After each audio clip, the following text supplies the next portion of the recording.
Hey guys, இன்றைக்கி நாம் என்ன வீடியோ பார்க்க போகிறோம் அப்படின்னா கிளாஸ் 3 லீனியர் டிஃபரன்ஷியல் ஈக்குவேஷன் நம்ம பார்த்துட்ருக்கோம். ஸோ அதில் வந்துட்டு காம்ப்ளிமெண்ட்ரி ஃபங்க்ஷன் இன்றைக்கி பார்க்கலாம். அந்த ரூட்ஸ் எப்படி கண்டுபிடிக்கிறது அப்படிங்கிறது ஆக்சிலரி ஈக்குவேஷன் வச்சு நம்ம போடுவோம். ஸோ இன்றைக்கி டைப் பண்ண முடியல, அதனால் நான் புக்கினுடைய அந்த ஃபோட்டோ கிளிப்பை வச்சு தான் நான் எடுக்கிறேன். இந்த புக்கு ஹெச்கே தாஸ் புக்கிலிருந்து. ஸோ இது நல்லா கொடுத்துருக்காங்க இதில். அதே மாதிரி சத்யபிரகாஷ்லேயும் இதே மாதிரி தான் இருக்குது, நீங்கள் அதை கூட செக் பண்ணிக்கோங்க. ஸோ இதில் பாருங்கள், ஒரு டிஃபரன்ஷியல் ஈக்குவேஷனுக்கு ஒரு கம்ப்ளீட் சொல்யூஷன் வேணும் அப்படின்னா அதில் complimentary function plus particular integral கண்டுபிடிச்சோம் அப்படின்னா ஒரு கம்ப்ளீட் சொல்யூஷன் நம்ம போட முடியும். ஸோ அப்போ காம்ப்ளிமெண்ட்ரி ஃபங்க்ஷன் தனியாக கண்டுபிடிக்கணும், பர்டிகுலர் இன்டெக்ரல் தனியாக கண்டுபிடிக்கணும். ஸோ நம்ம இன்றைக்கி பார்க்க போகிறது காம்ப்ளிமெண்ட்ரி ஃபங்க்ஷன் எப்படி கண்டுபிடிக்கலாம் அப்படிங்கிறத நம்ம பார்க்க போகிறோம். ஸோ இப்போது இந்த காம்ப்ளிமெண்ட்ரி ஃபங்க்ஷன் கண்டுபிடிக்கிறதுக்கு சில கேசஸ் இருக்குது. நம்ம ஒன் பை ஒன்னாக பார்க்கலாம். ஸோ இதில் ஃபஸ்ட்டு பார்த்திங்கன்னா இந்த ஈக்குவேஷன் 1 இருக்குல்ல, அந்த ஈக்குவேஷனை பாருங்கள். d²y/dx² plus p × dy/dx plus qy = 0 அப்படின்னு இருக்கா. ஸோ நம்ம அதை எப்படி நம்ம ஆக்சிலரி ஈக்குவேஷன் எழுதணும். ஃபஸ்ட்டு ஸ்டெப்பே கொடுத்துருக்கிற டிஃப்ரென்ஷியல் ஈக்குவேஷனை நம்ம ஆக்சிலரி ஈக்குவேஷனை மாற்றிக்கிறோம். அது எப்படி மாற்றலாம் அப்படின்னா dy/dx நம்ம m அப்படின்னு சொல்லி வச்சுக்கலாம். அப்போ d²y/dx² என்ன ஆகும், m² ஆகும்.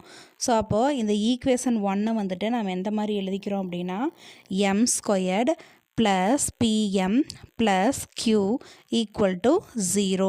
இதை தான் நம்ம என்ன சொல்கிறோன்னா ஆக்சிலரி ஈக்குவேஷன் அப்படின்னு சொல்கிறோம். ஸோ இந்த ஆக்சிலரி ஈக்குவேஷனை எப்படி சால்வ் பண்ணலாம் அப்படின்னு பார்த்தோன்னா இதுக்கு ஒரு சில கேசஸ் கொடுத்துருக்காங்க. அதில் ஃபஸ்ட்டு பார்த்தீங்க அப்படின்னா கேஸ் 1. இந்த ஆக்சிலரி ஈக்குவேஷனை சால்வ் பண்ணும்போது நமக்கு ரூட்ஸு ரியலாகவும் அண்டு டிஃப்ரெண்ட்டாகவும் கிடச்சிது அப்படின்னா ரியல் ரூட்ஸு ரியல் நம்பர்ஸ் மட்டும் இருக்கணும். அப்போது அதே மாதிரி ரெண்டுமே டிஃப்ரெண்ட்டாக இருக்கணும். 1, 2, 3 அந்த மாதிரி டிஃப்ரெண்ட்டான ரூட்ஸ் கிடச்சிது அப்படின்னா அப்போ காம்ப்ளிமெண்ட்ரி ஃபங்க்ஷனை நம்ம எப்படி எழுதலாம் அப்படின்னு சொல்லி கொடுத்துருக்காங்க. ஓகேங்களா. இப்போ பாருங்கள், எக்ஸாம்பிளுக்கு m1 m2 அப்படின்னு சொல்லிட்டு 2 ரூட் இருந்தது அப்படின்னா நம்ம காம்ப்ளிமெண்ட்ரி ஃபங்க்ஷனை இந்த மாதிரி எழுதலாம். y = c1 e⁻m1x plus c2 e⁻m2x அப்படின்னு எழுதலாம். இந்த m1 m2 அப்படிங்கிற இடத்துல ஏதாவது நம்பர்ஸ் கிடச்சிருக்கும், அதாவது ரியல்னு கொடுத்துட்டாங்க. ஓகேங்களா. அப்போ ஏதாவது நம்பர் கிடச்சிருக்கும், 1 2 3 இந்த மாதிரி ஏதாவது இருக்கும். அப்போ அந்த இடத்துல இந்த மாதிரி நம்ம எழுதிக்கிறோம்.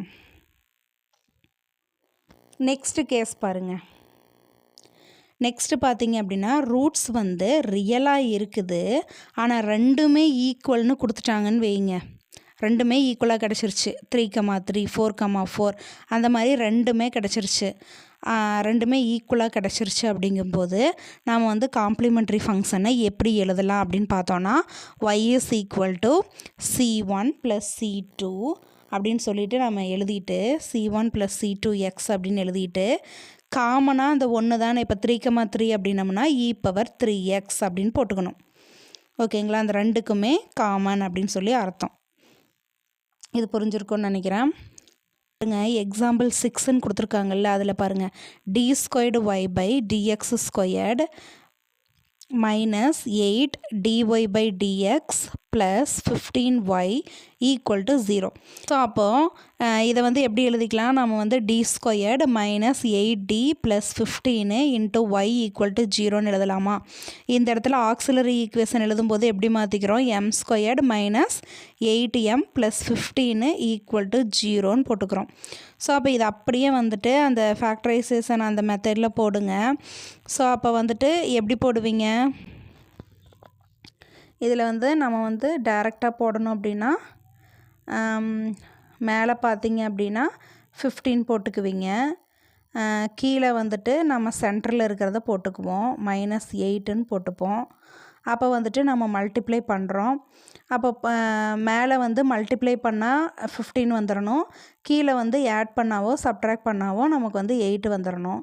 அப்போ வந்துட்டு என்ன போடலாம் அப்படின்னு பார்த்தோம்னா 3 × 5 வந்துட்டு 15ன்னு தெரியும், அது ப்ளஸ்ஸு. ஸோ ப்ளஸ்ஸு போட்டாச்சு. ஆனால் பார்த்தோம்னா கீழே வந்து 8 வரணும். அப்போ இந்த ரெண்டையும் ஆட் பண்ணோம்னா +8 தான் வரும். ஸோ நம்ம என்ன பண்ணிக்கிறோம், இங்கேயும் மைனஸ் போட்டுக்கிறோம், இங்கேயும் மைனஸ் போட்டுக்கிறோம். அப்போ மைனஸ் ஆட் பண்ணும்போது -8 வந்துருச்சு. அதே மாதிரி மைனஸ் இன்ட்டு மைனஸ் ப்ளஸ்ஸும் ஆகிடுச்சு. ஓகேவா? ஸோ அப்போ இதை வந்துட்டு நம்ம என்ன பண்ணிக்கிறோம், எடுத்து எழுதிக்கிறோம். m-3 m-5 = 0. அப்போ நமக்கு வந்து ரூட்ஸ் கிடச்சிருச்சு.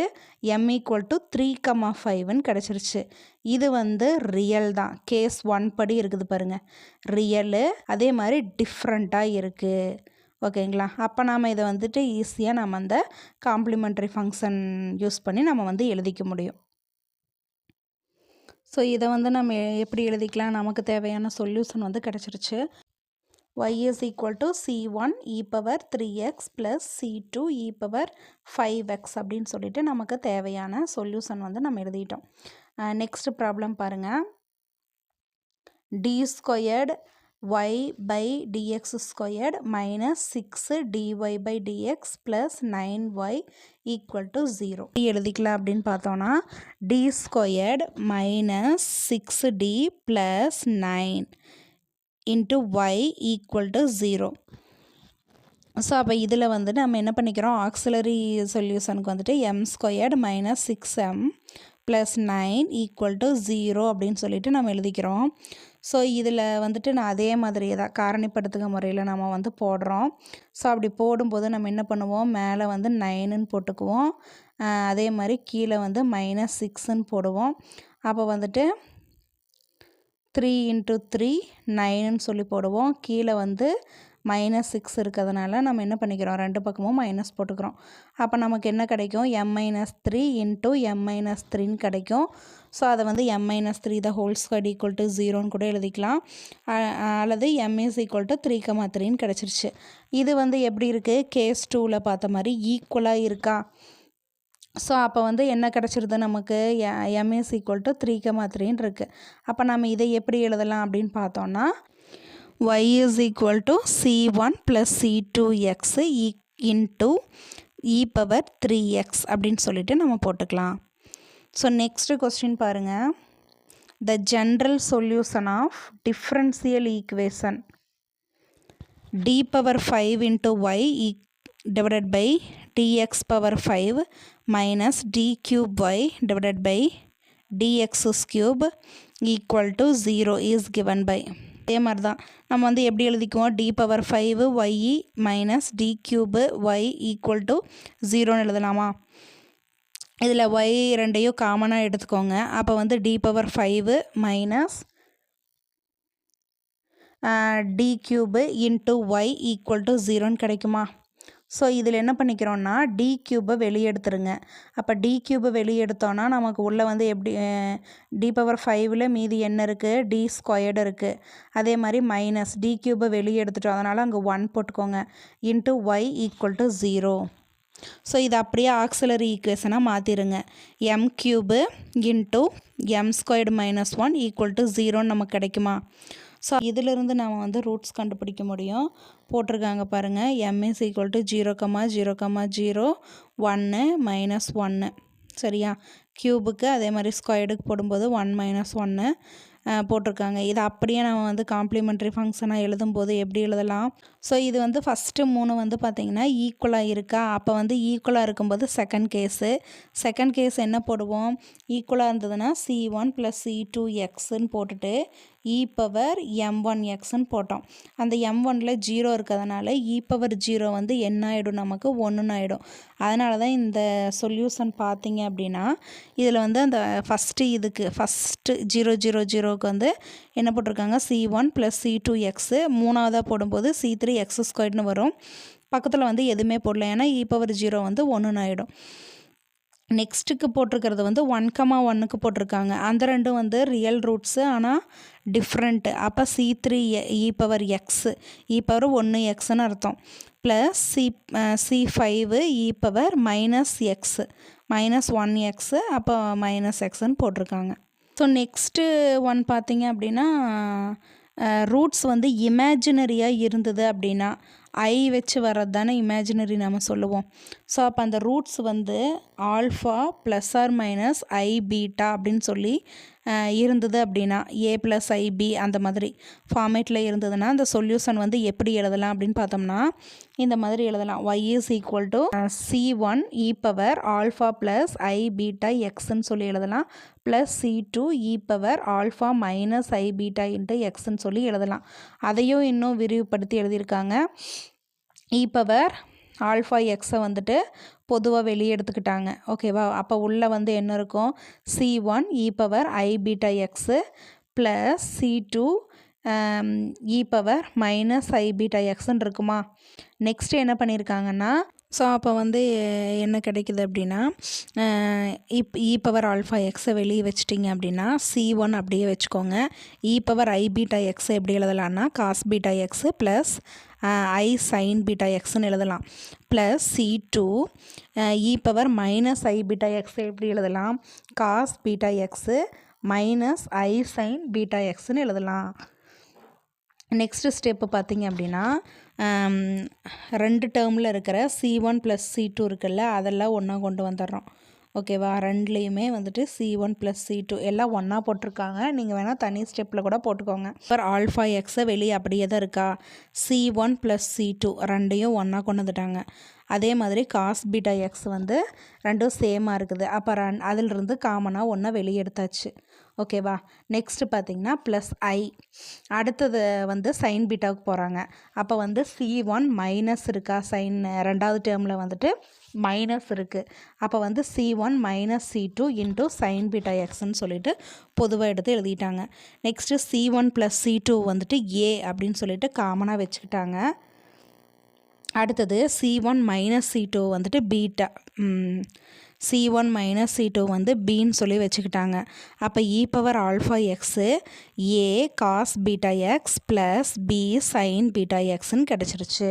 ஸோ இந்த மாதிரி தான் நம்மளுக்கு இதுதான் வந்து ஃபைனலாக கிடைக்க வேண்டியது. ஸோ அதுக்கு பாருங்கள் ஒரு ப்ராப்ளம் வந்து கொடுத்துருக்காங்க. d²y/dx² plus 4dy/dx plus 5y = 0. Auxiliary equation வந்து போடலாம். m² ப்ளஸ் 4m ப்ளஸ் 5ன்னு சொல்லி எழுதிக்கிறோம். ஸோ அப்போ வந்து இதுக்கு நம்ம கண்டுபிடிக்கும்போது நீங்கள் வந்து அந்த -b plus or minus √b² - 4ac / 2a அப்படின்னு சொல்லிட்டு ஒரு ஃபார்முலா இருக்கும் இல்லையா, அதுபடி போடுங்க. அதுபடி போட்டிங்க அப்படின்னா நமக்கு வந்துட்டு -2 ப்ளஸ் ஆர் மைனஸ் ஐ அப்படின்னு சொல்லிட்டு ஆன்சர் கிடைக்கும்.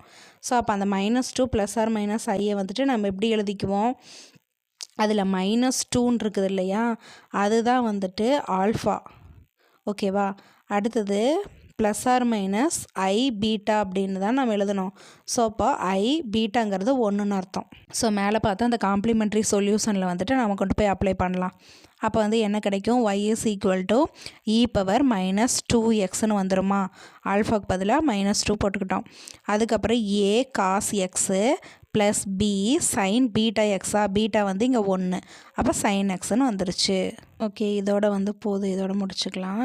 நான் வந்துட்டு ஒரு சில ப்ராப்ளம்ஸ் வந்து டெலிகிராமில் போட்டு விட்றேன், அதில் ஃபாலோ பண்ணிக்கோங்க. அதில் தான் வந்து நான் கொஸ்டின்ஸ் எல்லாமே போஸ்ட் பண்ணுவேன். ஓகேங்களா? அதே மாதிரி நம்ம வீடியோ தான் ஃபஸ்ட் டைம் பார்க்குறீங்க அப்படின்னா சப்ஸ்கிரைப் பண்ணிடுங்க. உங்களுக்கு இந்த வீடியோ பிடிச்சிருந்தது அப்படின்னா லைக் பண்ணிவிட்டு உங்கள் ஃப்ரெண்ட்ஸுக்கும் ஷேர் பண்ணி விடுங்க. ஏதாவது சஜஷன் இருந்ததுன்னா கமெண்ட் பண்ணுங்கள். நான் நெக்ஸ்ட் வீடியோவில் அதை அனலைசிஸ் பண்ணிவிட்டு நான் உங்களுக்கு வந்து அப்டேட் பண்ணுறேன். ஓகேங்களா?